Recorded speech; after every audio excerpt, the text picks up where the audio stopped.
زندگی رواں دواں تھی جیسے ہی صبح صادق ہوئی مؤذن نے سب سوئے ہوں کو نماز کی طرف پکارا، حی علی الصلاۃ حی علی الفلاح الصلاۃ خیر من النوم۔ پے در پے بہت سی مساجد سے یکے بعد دیگرے اذان کی آواز فضا میں گونج رہی تھی،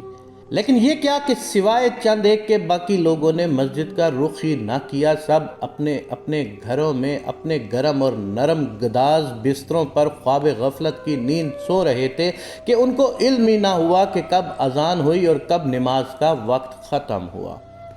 کچھ ہی دیر بعد الارم کی گھنٹیوں سے چاروں ناچار تقریباً سبھی لوگ جاگ اٹھے، جبکہ تھوڑی دیر قبل اذان کی آواز کسی کے کانوں تک سے نہ ٹکرائی۔ اب افراتفری کا سا عالم تھا، ہر شخص عجلت میں تھا کہ کہیں وہ زندگی کی باغ دوڑ میں پیچھے نہ رہ جائے۔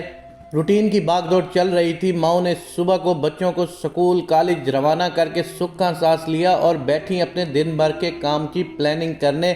مرد حضرات اور ورکنگ لیڈیز بھی گھر بچوں کو سنبھالتے اپنی اپنی جاز پہ روانہ ہو چکے تھے۔ یونیورسٹیز اور کالجز میں تمام طلبہ اپنے اپنے مستقبل کے خواب آنکھوں میں سجائے اپنی روزمرہ کی تگ و دو کرتے ہوئے جی جان سے اور شوق سے پڑھائی میں مگن تھے، اور کچھ مرد و خواتین اور جوان بچے اور بچیاں ایسی بھی تھے جو اپنے والدین کی بات کسی طور پر ماننے کو تیار نہ تھے اور اپنی منمانیاں کرتے ہوئے زندگی بسر کرنے کے خواہش مند تھے، جن کو لبرلزم کے نعرے بہت مسرور کن لگتے تھے اور جو اپنے رشتوں میں حلال و حرام کی تمیز کیے بنا رنگ رلیاں اور دوستیاں بنانے اور نبھانے کے قائل تھے، اور مخلوط محفلیں، موسیقی، رقص، جام و شباب ان کی کمزوری و مشغلہ تھا۔ گلیوں، سڑکوں اور شاپنگ مال میں حسب معمول رونق اور گہما گہمی تھی۔ کچھ لوگ گھروں میں بیٹھے انٹرنیٹ سے لطف اندوز ہوتے ہوئے فلموں، ڈراموں اور سیریز کو انجوائے کر رہے تھے، تو ایک طرف ڈراموں اور فلموں کی شوٹنگ کے لیے سیٹ لگے تھے اور ایکٹرز، ڈائریکٹر اور میک اپ آرٹسٹ اپنے اپنے کاموں میں لگے ڈراموں اور فلموں پہ اپنی اپنی انرجی اور وقت صرف کر رہے تھے۔ کچھ نوجوان لڑکے اور لڑکیوں کی مائیں اپنے اپنے بچوں کی شادیوں کے بارے میں سوچوں کو لے کر بیٹھی تھی، تو کچھ نوبیتا جوڑے اپنی شادی کے لیے نئے دنوں کو انجوائے کر رہے تھے۔ کچھ جوڑوں کے ہاں ابھی اولاد نہ ہوئی تھی اور وہ اپنی فیملی مکمل ہونے کی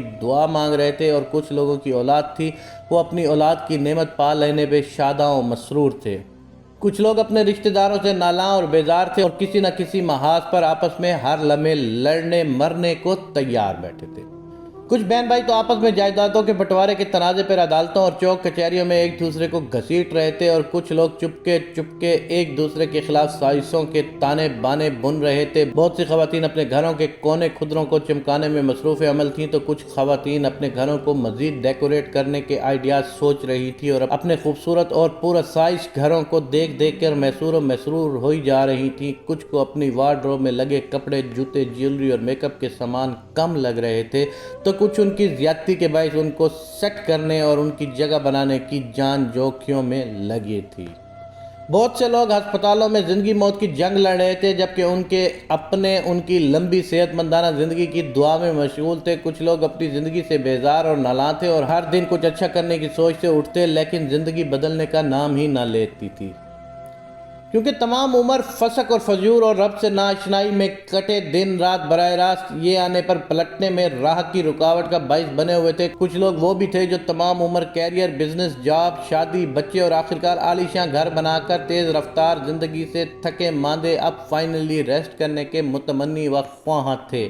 کچھ لوگ وہ بھی تھے جو اللہ اور اس کے رسول کے پیغام کی دعوت میں اپنی تمام تر صلاحیتیں صرف کرتے ہوئے اپنا وقت اور زندگیاں لگانے غلبہ دین کا خواب آنکھوں میں سجائے بیٹھے تھے، اور کچھ وہ بھی تھے جو ان کو سنتے اور پھر انسنی کر کے گزر جاتے۔ ابھی تو بہت عمر پڑی ہے، ابھی تو بہت وقت ہے، ابھی تو زندگی انجوائے کرنے کا وقت ہے۔ زندگی ایک بار ملتی ہے اور اس کو ہم یوں ہی بغیر کسی مستی اور بغیر کسی جوش کے گزار دیں۔ بس زندگی یوں ہی رواں دواں تھی کہ یکا یک اللہ کے حکم سے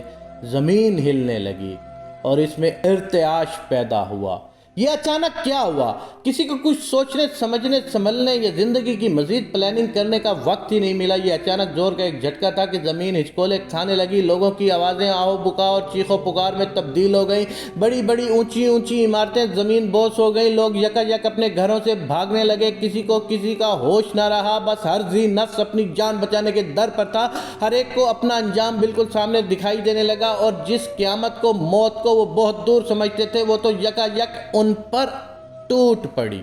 لوگوں کا ایک ریلا ملبے تلے ڈھیر ہو گیا۔ جن گھروں اور ان کے ساز و سامان کو وہ محبوب اور محفوظ سمجھتے تھے، وہی عمارتیں اور وہی محل نما گھر اپنے تمام تر ساز و سامان سمیت ان پر ہی آ گرے، اور وہ اپنے خوابوں اور انگنت خواہشوں سمیت زمین بوس ہو گئے۔ استغفر اللہ، یہ ہے انسان کی اوقات، کتنا بے وقت ہے انسان۔ بس اللہ کے ایک کن کی مار ہیں ہم، اور لگے ہوئے ہیں خدا اور اس کے قانون کے خلاف بغاوتیں کرنے میں اور دین میں اعتراضات اور نکتہ چینیاں کرنے میں، معاذ اللہ۔ اللہ نے سابقہ امتوں کے متعلق فرمایا، پھر تو ہم نے ہر ایک کو اس کے گناہ و وبال میں گرفتار کر لیا، اور ان میں سے بعض پر ہم نے پتھروں کی بارش برسائی، اور بعض کو ہم نے زمین میں دھنسا دیا، اور ان میں سے بعض کو ہم نے ڈبو دیا، اور اللہ تعالیٰ ایسا نہیں کہ ان پر ظلم کرے، بلکہ یہی لوگ اپنے آپ پر ظلم کرتے ہیں۔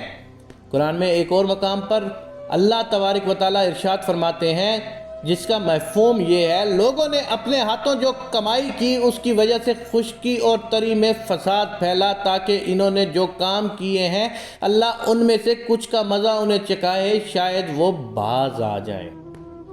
قرآن کریم میں ایک اور جگہ اللہ سبحانہ تعالیٰ نے ایک زلزلے کا تذکرہ کیا ہے کہ جب زمین اپنی پوری شدت کے ساتھ ہلا دی جائے گی۔ تفسیر کی روح سے اس آیت میں جس زلزلے کا ذکر کیا ہے وہ زلزلہ ایسا ہے کہ پوری روح زمین ہلا دی جائے گی، کوئی حصہ باقی نہیں رہے گا، اور اس کے نتیجے میں پوری زمین سپاٹ کر دی جائے گی، اور یہ نفخ ثانی کے بعد ہوگا، لیکن اس زلزلے سے پہلے دنیا میں چھوٹے زلزلے آتے رہیں گے۔ یہ زلزلے قرب قیامت کے وقت کثرت کے ساتھ رونما ہوں گے۔ مشہور صحابی حضرت ابو ہریرہ رضی اللہ تعالیٰ عنہ کی روایت ہے، آپ صلی اللہ علیہ وآلہ وسلم نے ارشاد فرمایا،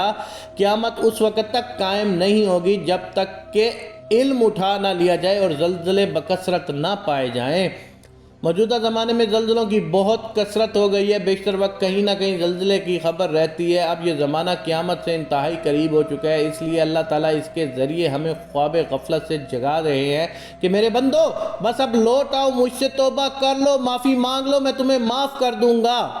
تو گویا اگر زلزلہ یا کوئی اور اللہ تعالیٰ کی نشانی مثلاً سورج و چاند کا گرن اور سخت ترین آندھی وغیرہ ظاہر ہو تو اللہ تعالیٰ کی طرف رجوع اور توبہ میں جلدی کرنی چاہیے، اور اس کی طرف گریہ زاری اور اس سے عافیت کا سوال اور کثرت سے ذکر و اذکار اور استغفار کرنا چاہیے، جس طرح کہ نبی اکرم صلی اللہ علیہ وآلہ وسلم کا معقول تھا کہ انہوں نے سورج گرہن کے موقع پر فرمایا، اگر تم اس طرح کی کوئی چیز دیکھو تو اللہ تعالیٰ کے ذکر اور اس سے دعا و استغفار میں جلدی کیا کرو، اور اسی طرح اس وقت فقراء اور مساکین پر رحم کھانا اور ان پر صدقہ کرنا بھی مستحب ہے، اور اس لیے نبی اکرم صلی اللہ علیہ وآلہ وسلم نے فرمایا،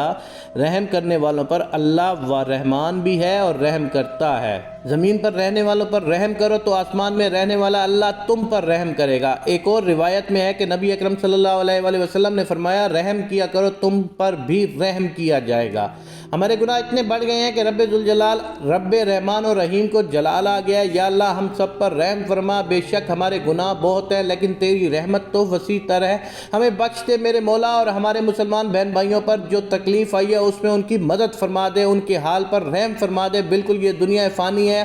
اس بے ثبات دنیا کے لیے کیسے ہم سب اپنی آخرت کو بھلائے بیٹھے ہیں۔ ترکی، شام و لبنان میں تو گویا قیامت برپا ہو گئی ہے۔ میرے پاک اللہ تمام عالم انسانیت پر اپنا رحم اور کرم فرما، اور ہم سب لوگوں کو اپنے قریب ترین ہونے کی توفیق عنایت فرما، آمین یا رب العالمین۔